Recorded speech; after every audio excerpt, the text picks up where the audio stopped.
할렐루야. 오늘도 수요예배 가운데 나오신 여러분을 주님의 이름으로 환영하고 축복합니다. 우리 오늘 이 시간 사도신경으로 먼저 신앙 고백하시면서 수요예배를 시작하도록 하겠습니다. 사도신경 고백하겠습니다.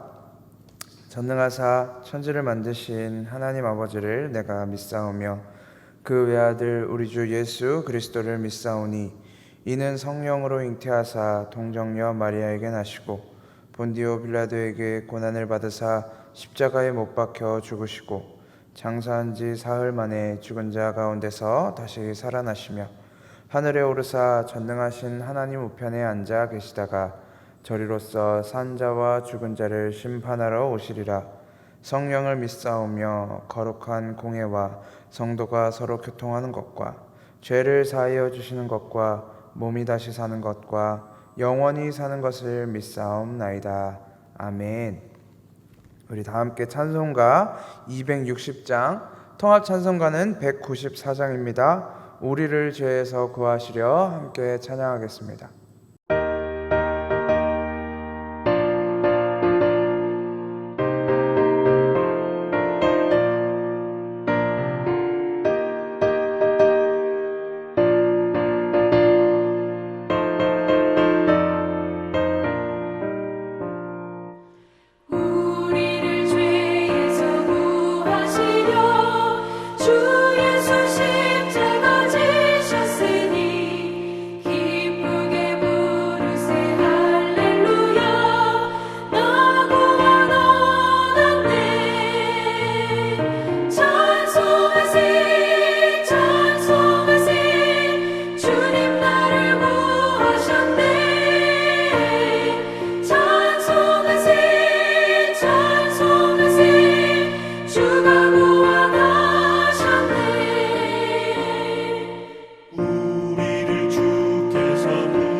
기도하겠습니다.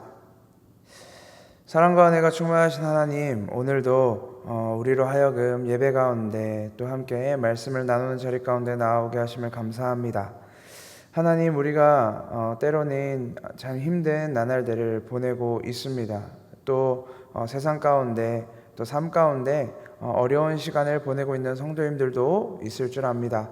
하나님 아버지, 그러나 우리가 이 땅에서 살아가는 동안에 세상 사람들이 이야기하는 세상의 가치 속에서 말하는 그곳에 시선을 두고 우리의 마음을 두는 것이 아니라 오직 하나님이 우리에게 말씀하시는 그 하나님의 말씀에 진리에 우리의 시선과 마음을 두게 하시고, 하나님 아버지, 우리가 세상 가운데 성도로서 온전하게 살아갈 수 있도록 인도하여 주옵소서.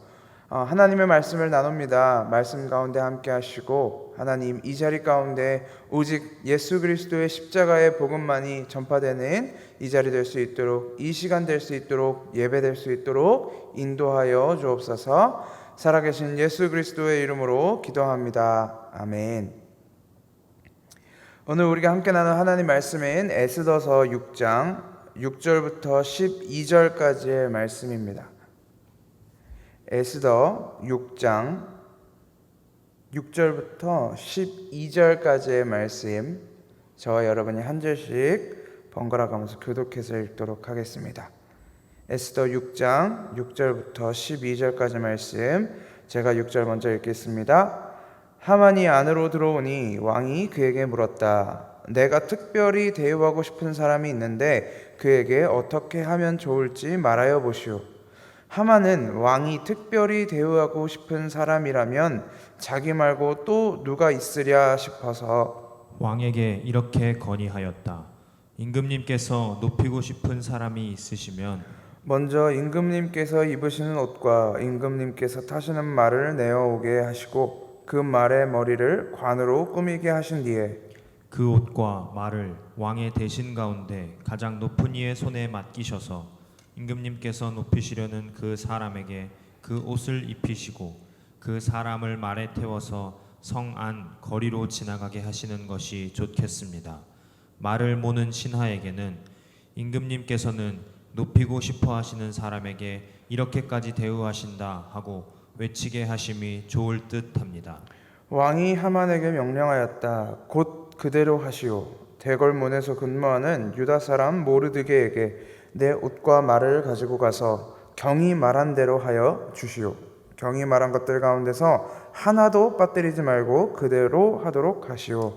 하만이 왕의 옷과 말을 가지고 가서 모르드게에게 옷을 입히고 또 그를 말에 태워 성 안 거리로 데리고 나가서 임금님께서는 높이고 싶어 하시는 사람에게 이렇게까지 대우하신다 하며 외치고 다녔다. 함께 읽겠습니다. 그런 다음에 모르드게는 대궐 문으로 돌아왔고 하만은 근심이 가득한 얼굴을 하고서 달아나듯이 자기 집으로 가버렸다. 아멘. 우리나라 역사, 스포츠 역사를 통틀어서 가장 많은 사람을 TV 앞으로 모이게 했던 것은 아마도 2002년 월드컵 때였을 것입니다. 우리나라에 존재하는 광장이라는 광장에는 스크린을 내걸고 사람들이 함께 모여서 축구를 관람하고 응원하고 환호하는 장면을 뉴스를 통해 보았던 것을 기억하고 있습니다. 그때 옛날 사진들이 돌아다니는 것을 보면 이 장례식장에서도 상주와 유족들과 조문객들이 함께 모여서 축구를 보고 골이 들어갈 때 환호하는 장면이 찍힌 것이 돌아다니는 것을 여전히 발견할 수 있었습니다.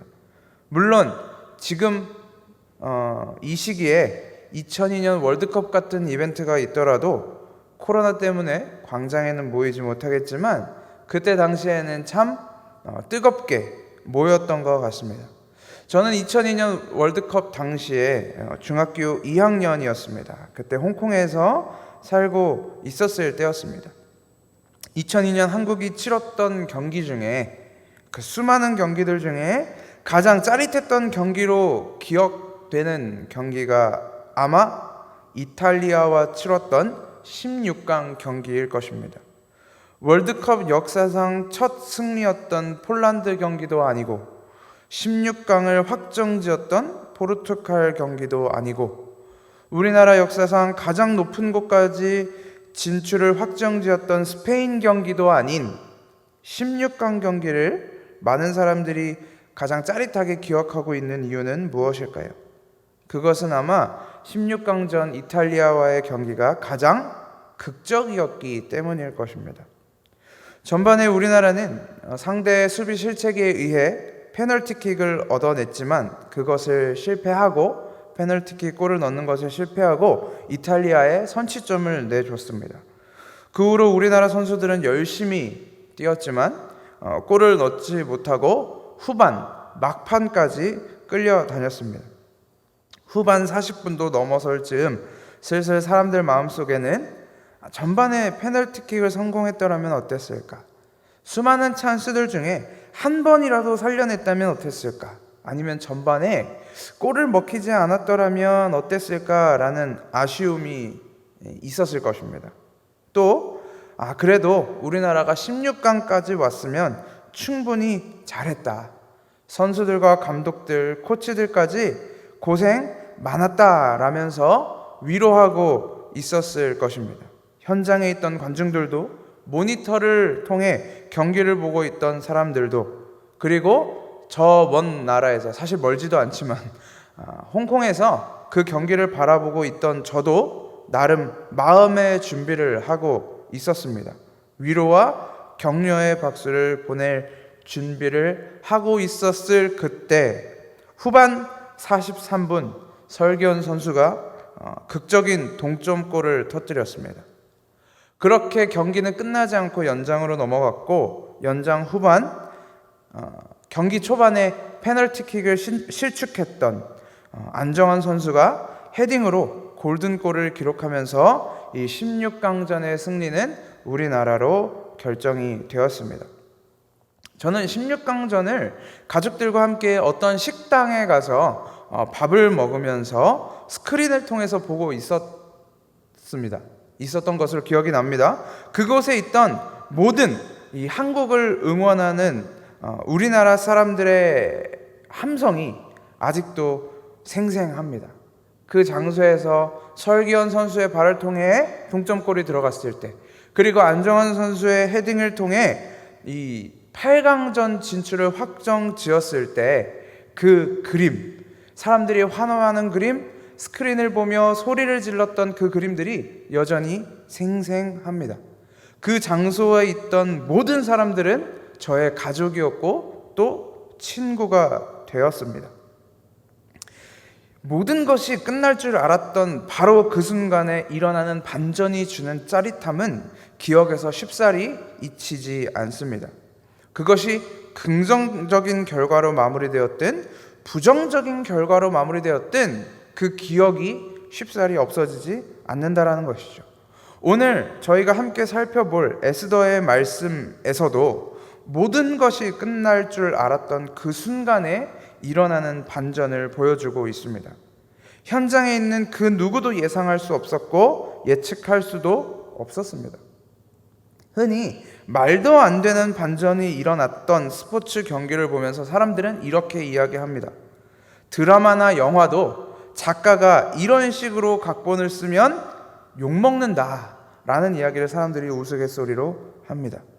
어쩌면 오늘 에스더서에서 일어나는 반전도 사람들에게 그런 평가를 받을 만큼 극적입니다. 성도분들은 에스더의 이야기를 들으실 때, 그 내용을 처음 들으셨을 때 어떤 반전을 기대하시나요? 이 반전이 우리에게, 성도에게 무슨 선물을 가져다 줄까요? 한낱 스포츠 경기가 가져다 주었던 환희와 기쁨의 반전에는 비할 수가 없는 더 큰 구원의 반전이 에스더를 통해서 펼쳐질 것입니다. 오늘 함께 살펴보려고 하는 에스더의 말씀에는 총 3가지의 반전이 등장합니다. 첫 번째는 모르드게의 반전, 두 번째는 에스더의 반전, 그리고 마지막으로는 유대인 무리의 반전입니다. 아니, 어쩌면 제가 에스더서를 설교하기 위해 쭉 묵상하면서 발견할 수밖에 없는, 그리고 아마 성도분들 중에서도 발견하셨을 수도 있는 에스더서의 가장 큰 반전은 이 이야기 속에 여호와라는 단어나 하나님이라는 단어가 단 한 번도 등장하지 않는다는 것입니다. 그것이 어쩌면 가장 큰, 에스더서의 가장 큰 반전이 아닐까 생각해 보기도 합니다. 아는 분들도 계시겠지만 에스더서에서는 하나님, 여호와, 에스더라는 단어가 한 번도 등장하지 않습니다. 그래서 에스더서를 성경에서 분리시켜서 그냥 한 권의 책으로 편집했다면, 그렇게 따로 읽었다면 성경의 이야기가 아니라 그냥 유대인의 역사 이야기, 아니면 그저 하나의 소설책이라고 주장해도 어색하지 않을 정도입니다. 그럼에도 불구하고 우리가 에스더를 성경으로 읽는 이유는, 성경으로 보는 것은 그 안에 우리를 향한, 하나님의 백성들을 향한 구원의 이야기를 숨겨 놓으셨기 때문입니다.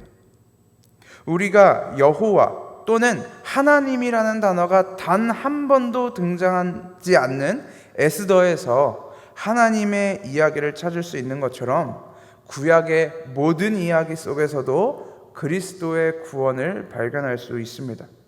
그 반전의 이야기, 그리스도께서 자신의 백성을 구원하시는 그 반전의 이야기가 오늘 에스더를 통해 펼쳐지고 있는 것입니다.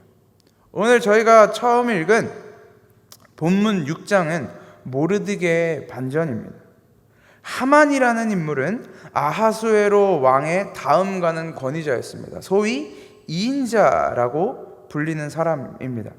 그는 자신을 전혀 존귀하게 여기지 않는 모르드게라는 인물을 어떻게 처리해야 하나 고민하던 중에 자신의 마당에 나무로 만든 기둥을 세웠습니다. 그리고 나중에 모략을 펼쳐서 모르드게에게 모함을 씌워서 왕에게 허락을 받은 후에 모르드게를 죽이고, 그 후에 모든 유대인들을 학살할 준비를 하고 있었습니다.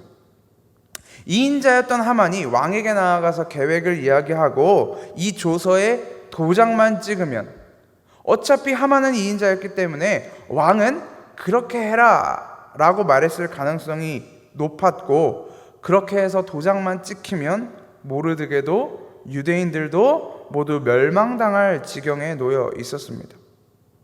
그렇게 하만이 자기 집에서 계략을 꾸미고 있었을 때 아하수에로 왕은 자신의 집에서 잠들지 못하고 뒤척이고 있었습니다.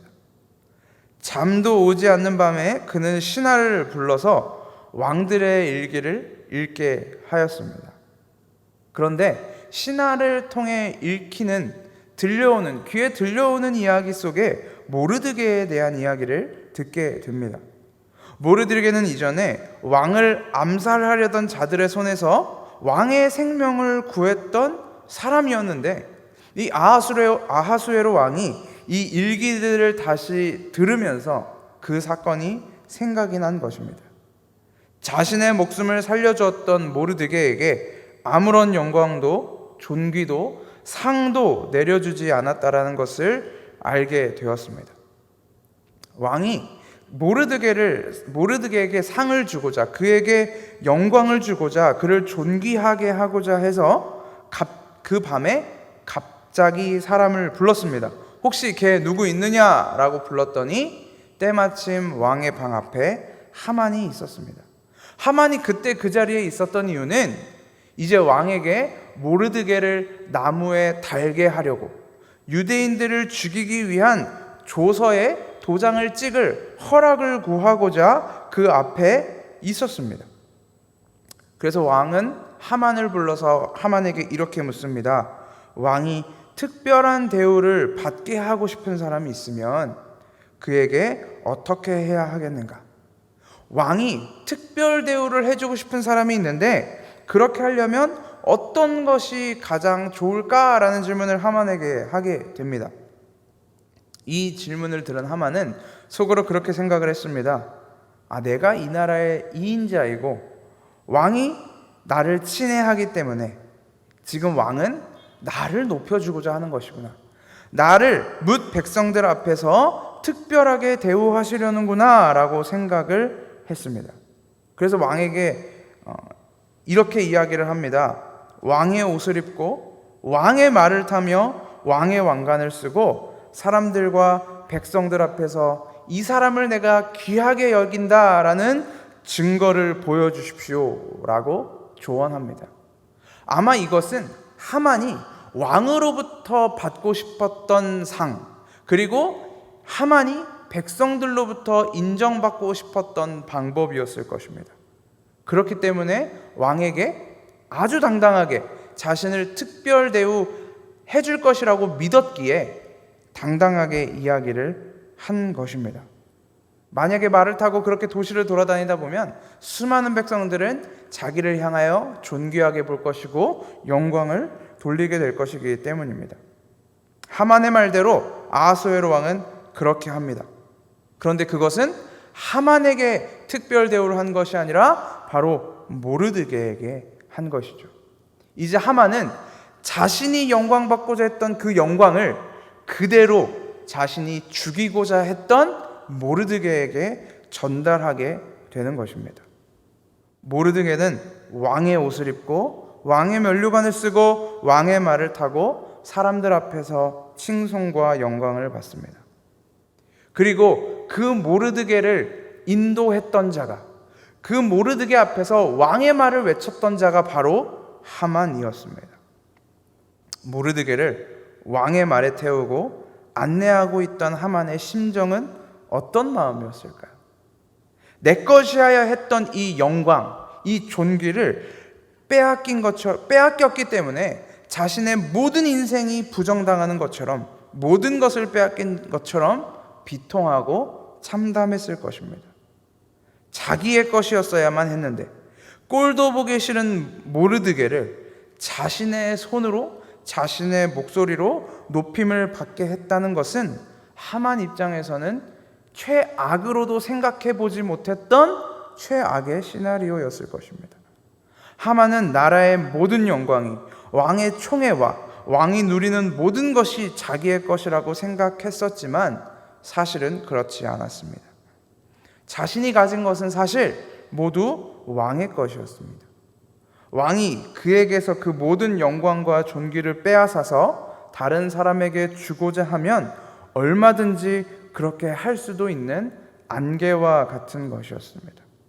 그런데 하만은 그것을 모두 자신의 것이라고 생각했고 자신의 뜻대로, 자신의 계획대로, 자신의 생각대로 모르드게도 그리고 유대인들도 다 죽일 수 있다고 생각했습니다. 만약에 그렇게만 된다면 모든 고을이, 모든 마을이, 모든 나라가 자신을 높일 것이라고 생각했던 것입니다. 그런데 그것을 누가 빼앗아 갔습니까? 모르드게가 빼앗아 갔습니다. 마치 후반 43분 설기현 선수의 발을 떠난 공이 이탈리아의 골망을 흔들었을 때 우리나라 사람들에게서는 환호성이 터져 나왔지만 이탈리아 사람들에게는 탄식이 터져 나왔던 것처럼 이 첫 번째 반전은 하만을 탄식하게 만들었을 것입니다. 두 번째 반전은 7장에서 에스더에게 일어나는 반전입니다. 7장에서 에스더가 요청한 잔치에 초대받은 아하수에로 왕과 하만이 자리하고 있었습니다. 왕은 에스더에게 네가 원하는 것이 있다면 무엇이든 말해보라 라고 이야기합니다. 내가 너에게 나라의 절반이라도 주겠다. 에스더의 아름다움을 사랑했던 아하수에로는 그 약속을 에스더에게 하고 네가 원하는 것이 무엇인지 나에게 말해보라 라고 이야기를 했습니다. 그 자리에서 에스더는 자신의 생명과 곧 죽임을 당할 위기에 놓여 있는 자기 민족 유대인들의 생명을 자신에게 달라고 요청합니다. 이 이야기를 들은 아하수에로 왕은 얼마나 당황스러웠을까요? 아하수에로 왕 입장에서는 유대인들을 죽일 이유가 하나도 없었습니다. 그들이 무슨 반란을 일으킨 것도 아니고 어디서 말썽을 부리고 있지도 않았습니다. 그런 명령이 자신의 입을 통해서 내려진 것도 아니고 그런 칙령이 내려진 것도 아니며 그들을 위협할 만한 일이 아직 누구에게서도 들어보지 못했던 사건이기 때문입니다. 그래서 아하수에로 왕은 에스더에게 이런 일이 왜 일어나냐? 누가 이런 일을 하겠냐? 라고 되물으니 에스더는 이 나라의 이인자 하만이 이런 일을 계획했다고 이야기합니다. 왕은 이 사실에 분노하게 되죠. 모르드게와 에스더에게는 희망의 반전으로 보였던 이 사건, 모르드게를 존귀하게 여기고 에스더를 통해 유대인 학살에서부터 구원하게 되는 이 반전의 사건, 희망의 반전으로 보였던 이 두 사건은 모두 하만에게 있어서는 절망의 반전이었습니다. 하만은 자신이 모든 권한과 능력을 가졌다고 생각했습니다. 마음만 먹으면 모든 것을 할 수 있다고 여겼던 그는 이제 왕의 진노를 사게 되었습니다. 가장 꼭대기에 있다고 생각했던 하만은 이제 가장 밑바닥에서 왕의 심판을 두려워하는 존재가 된 것입니다. 설상가상 자신의 목숨이라도 구걸해 보고자 에스더에게 다가가 간청하는 모습을 본 왕은 어떻게 왕궁의 앞마당에서 왕후를 넘보냐고 오해를 했습니다. 그때 왕의 옆에 있던 내시가 이런 이야기를 전해줍니다. 하만이 자기 집 앞마당에 모르드게를 죽이기 위해 나무 기둥을 세웠다고 합니다. 라는 이야기를 전합니다. 근데 이 모르드게가 어떤 사람입니까? 지금 이 판결이 일어나기 바로 전날 밤에 왕이 잠자리를 이루지 못해 뒤척이다가 모르드게를 영광스럽게 하였는데 자기 생명을 살리기 위해 밀고 했던 그 모르드게를 죽이기 위해 하만이 나무 기둥을 세웠다라는 것은 무슨 의미가 되겠습니까? 왕을 살리고자 밀고 했던 모르드게를 죽이려고 했던 하만, 이것은 어쩌면 반역으로 느껴졌을 것입니다. 하만은 그렇게 모르드게를 죽이려고 했던 나무에 자신이 달려서 죽음을 맞이합니다. 왕의 존귀를 등에 업고 왕의 총애를 등에 업고 유대인들을 진멸하려고 했던 하만은 자신의 처참한 마지막을 보게 된 것입니다. 앞서 말씀드렸던 것처럼 에스더서에는 하나님이라는 단어, 여호와라는 단어가 나오지 않습니다. 그런데 이 하나님이라는 단어, 여호와라는 단어는 나오지 않지만 이 유대인들이 어떤 존재인지, 이들의 정체가 무엇인지에 대해서는 한 구절이 등장합니다. 그것은 바로 에스더 6장 13절입니다.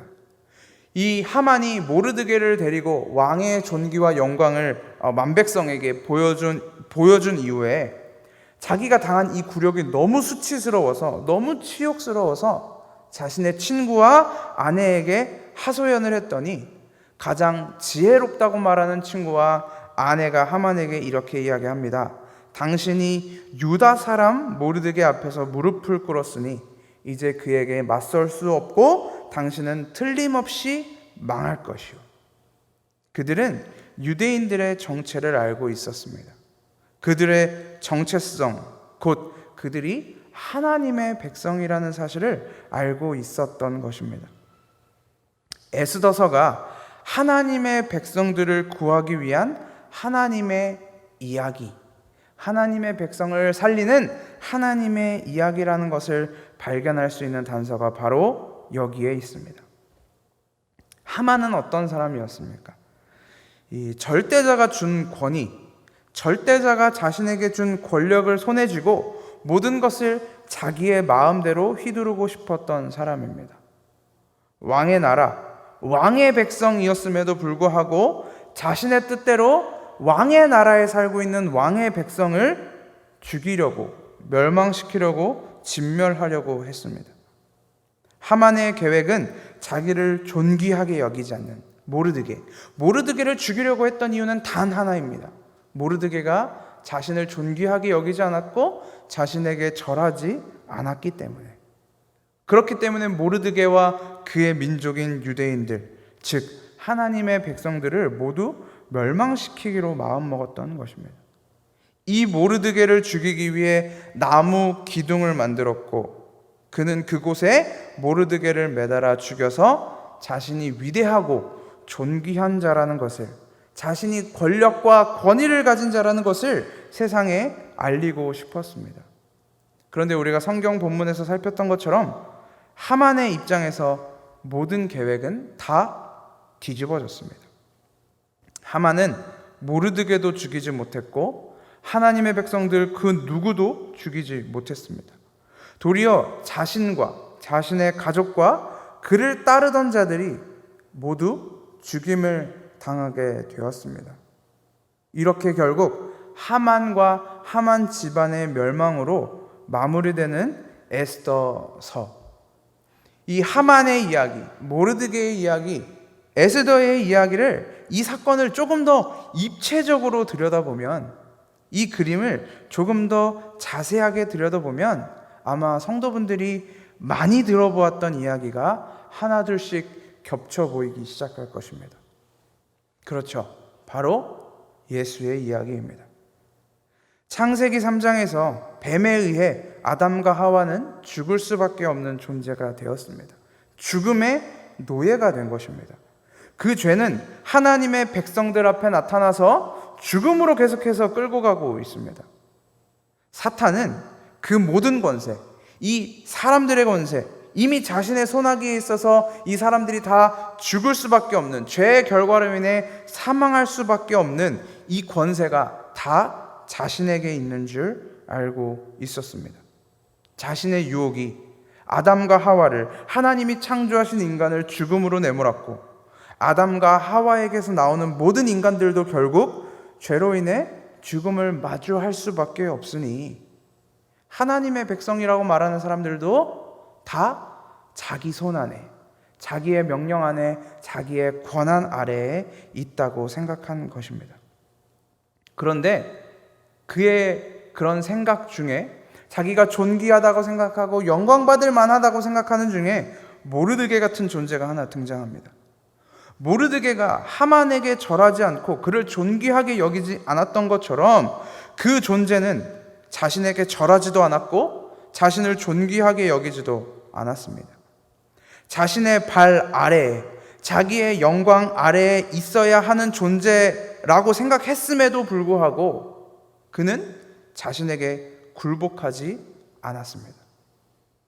그래서 하만이 모르드게를 죽이고자 했던 것처럼 사탄도 자신의 권세 아래에서 예수를 죽이고자 했습니다. 그를 어떻게 죽이고자 했습니까? 바로 나무에 매달아서. 그 예수만 죽으면, 나에게 절하지 않는, 나에게 굴복하지 않는 그 예수만 죽으면 나머지 사람들은 볼 필요도 없습니다. 예수만 죽고 나면, 그 모르드게만 죽고 나면 더 이상 자신을 존귀하게 여기지 않을 적수는 없습니다. 그때부터는 모든 것이 다 자신의 뜻대로 될 것입니다. 그런데 말도 안 되는 반전이 하나 일어납니다. 갑자기 왕이 그를 존귀하게 여기기 시작합니다. 그가 왕의 옷을 입고 왕의 면류관을 쓰며 왕의 말을 타고 사람들 앞으로 행진하기 시작합니다. 왕이 그를 높이고 왕의 영광을 그에게 주어버렸습니다. 그를 죽이려고 만든 나무, 그를 죽였다고 생각했던 나무에서 그 예수가 사라져버렸습니다. 하만이 그렸던 나무에 달린 모르드게는 없고 결국에는 그 나무에 자신이 달려 죽어버린 것입니다. 이제 더 이상 예수는 나무 위에 있지 않습니다. 영원한 저주로, 영원한 죽음으로 하만의 계력이 끝났던 것처럼, 자신이 그 나무에 도리어 매달림으로 끝난 하만의 인생처럼 뱀의 계략도 그렇게 끝나버린 것입니다. 이런 반전이 또 없습니다. 드라마 각본도 이렇게 쓰면 욕을 먹습니다. 그런데 하나님은 자신의 백성들을 위해 이러한 각본을 역사 속에서 계속해서 써내려가고 계십니다. 하나님은 모르드게와 에스더를 통해, 하만을 통해 하나님의 백성을 구원하시는 반전의 스토리를 보여주고 계시는 것입니다. 하만이 죽이려고 했던 이 모르드게가 오히려 존귀함을 얻고, 자신의 것인 줄만 알았던 하만이 모든 명예를 빼앗기고 죽임을 당한 이후에 그 땅에는 하만 일당들의 진멸이 이루어집니다. 하만과 하만의 가족, 하만의 아들들, 그리고 하만을 따르던 그의 잔당들을 향한 무참한 학살이 이루어지는 것입니다. 하나님의 백성을 도살하려고 했던 그 일당들이 도리어 하나님의 백성들에 의해 도살을 당합니다.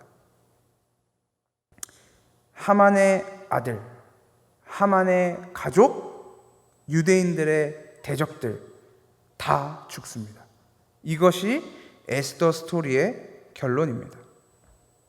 하만과 모르드게의 대결이 사탄과 그리스도의 결과를 보여주고 있다면, 그리스도께서 자신을 죽이고자 했던 그 사탄의 계략으로부터 죽은 줄로만 알았던 그 나무 기둥에서, 나무 십자가에서 다시 일어나 사탄을 짓밟은 이후에 펼쳐지는 이 유대인들의 대적을 진멸하는 사건이 바로 그리스도로 인해 성도가 된 우리의 모습을 보여주고 있다고 볼 수 있습니다. 유대인들이 자신들의 대적을 모두 진멸했던 것과 같이 성도는 또한 우리의 대적들을 모두 진멸하는 싸움을 벌이고 있습니다. 그리고 그 결과는 반드시 승리할 것입니다. 지난주 주일 설교에 등장했던 D-Day와 V-Day의 비유를 기억하십니까? 우리는 그리스도가 승리하셨기에 이미 이긴 싸움입니다. 이것은 이미 승리한 것입니다. 그러나 여전히 최후의 승리를 향하여 죄의 잔당들을 모두 진멸하는 과정을 성도는 살아가고 있는 것입니다. 유대인들이 하만의 가족들과 잔당들을 처단하는 이야기에 등장하는 특이한 점이 하나 있습니다. 그것은 에스더 9장 10절과 15절 그리고 16절에서 증언하고 있는 것처럼 그들이 하만의 아들들과 잔당들은 죽였지만 그들의 재산은 빼앗지 않았다라는 이야기입니다. 원래 전쟁의 승자가 전리품을 챙기는 것은 당연한 일입니다. 그것이 재물이든 곡식이든 가축이든 사람이든 전리품은 승자의 권한입니다. 그런데 이들이 하만의 가족들, 아들들, 잔당들을 다 죽이고 나서도 그들의 재산에 손은 대지 않습니다. 하만이 이 땅에서 2인자로 살았던 세월이 얼마나 많은데 그가 얼마나 많은 재산을 누리고 있었을까요? 그가 얼마나 좋은 것, 얼마나 값진 것, 얼마나 영예로운 것들을 가지고 있었겠습니까? 그런데 그들의 재산에는 손을 대지 않았다라는 것입니다. 이것은 무엇을 의미할까요? 하나님의 백성들이, 유대인들이 이 하만의 잔당들을 처리하면서도 그들의 재산에 손을 대지 않았다라는 것은 성도가 결코 악의 열매에 손을 댈 수 없다라는 것입니다. 하나님의 백성은 하나님의 소산을 취하며 성령의 열매를 맺으며 살아갑니다. 하만의 재산, 하만의 아들들의 소산이 아무리 좋아 보인다고 하더라도 그들의 열매가 아무리 탐나 보여도 그들의 것은 모두 진멸해야 합니다. 이스라엘 백성들이 출애굽을 한 이후에 가나안 땅에 들어가서 침략했던 전투가 그러했고 초대왕 사울의 전투에서 하나님이 명령하셨던 것도 바로 그것입니다. 하나도 남김없이 다 진멸하라. 남녀, 노소, 가축, 재물 상관없이 모두 다 죽이고 다 불태워라. 성도의 삶은 세상이 남겨놓은 그 재물들을 모두 불태워버리는 것입니다. 세상에서 맺어놓은 좋아 보이는 열매들, 성공들, 가치들에게서 눈을 돌려 하나님이 바라보게 하시는 산을 향하여 눈을 돌리는 것. 오직 하나님의 나라에서 주시는 것으로 살아가는 것.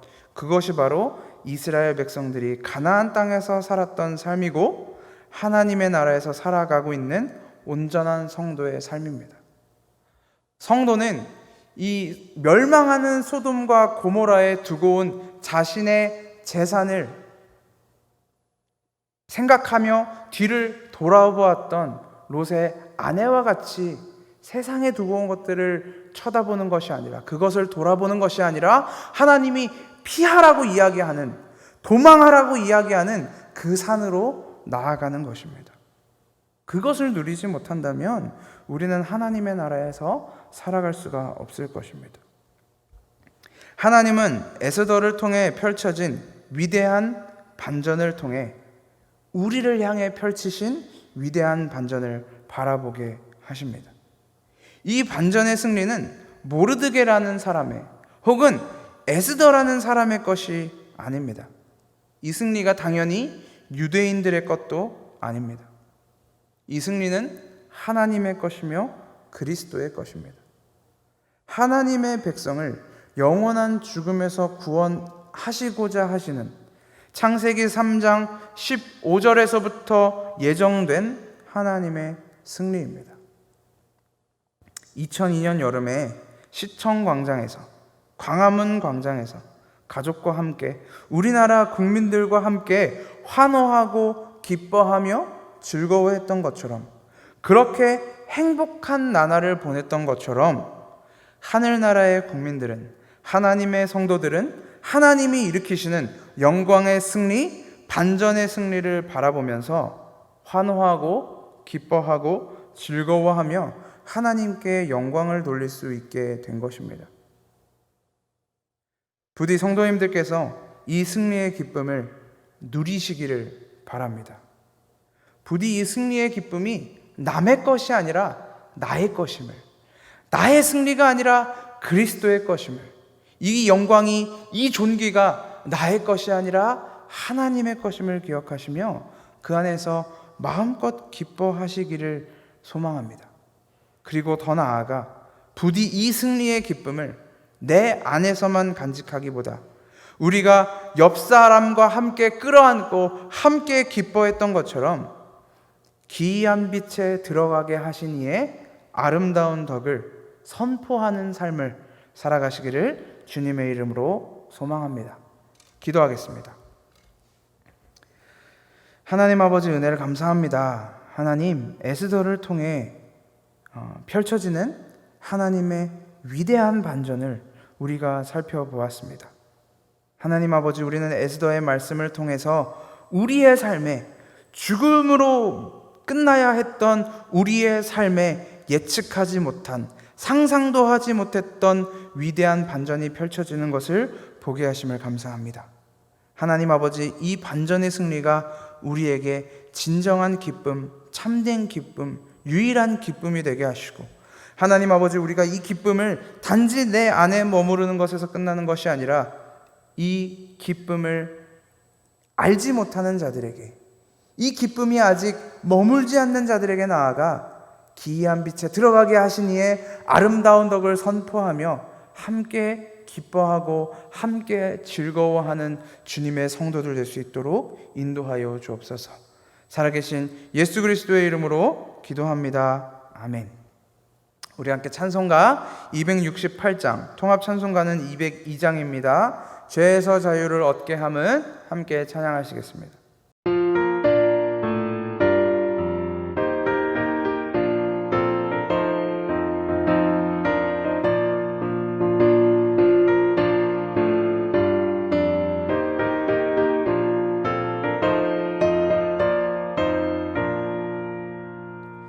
죄에서 자유를 얻게 함은 보혈의 능력, 주의 보혈, 시험을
기도하겠습니다. 하나님, 우리 삶에 말도 안 되는, 일어날 수 없는 반전이 일어났습니다. 하나님의 자녀로 살아갈 수 없었던, 본질상 진노의 자녀였던 우리가 그리스도의 십자가로, 그리스도의 옷을 입음으로 하나님 앞에 존귀한 자가 되었습니다. 하나님 아버지, 우리가 이 땅에서의 삶을 살아가는 동안 이 믿음의 고백이, 이 기쁨의 고백이, 감사의 고백이 매일같이 고백되어지게 하시고, 하나님 아버지, 우리가 이 자리에 머물지 않고 주님 앞으로 나아가 주님 앞에 모든 존귀와 영광을 내려놓으며 구원하심이 보좌에 앉으신 우리 하나님과 어린 양께 있음을 고백하며 살아갈 수 있도록 인도하여 주옵소서. 뿐만 아니라 이 복음을 가지고 우리가 또한 전하며 이 기쁨에 거하지 못하는, 여전히 멸망과 죽음 가운데 앉아있는 자들을 향하여 복음을 전하는 삶으로 살아낼 수 있도록 인도하여 주옵소서. 살아계신 예수 그리스도의 이름으로 기도합니다. 아멘. 이제는 십자가에서 구원을 완성하신 예수 그리스도의 은혜와 창세 전에 확증하신 하나님의 사랑과 오늘도 포기하지 않고 동행하시는 성령 하나님의 교제가 하나님의 부르심을 입어 거룩하게 된 교회 위에 이제로부터 영원까지 함께하옵시기를 축원하옵나이다. 아멘.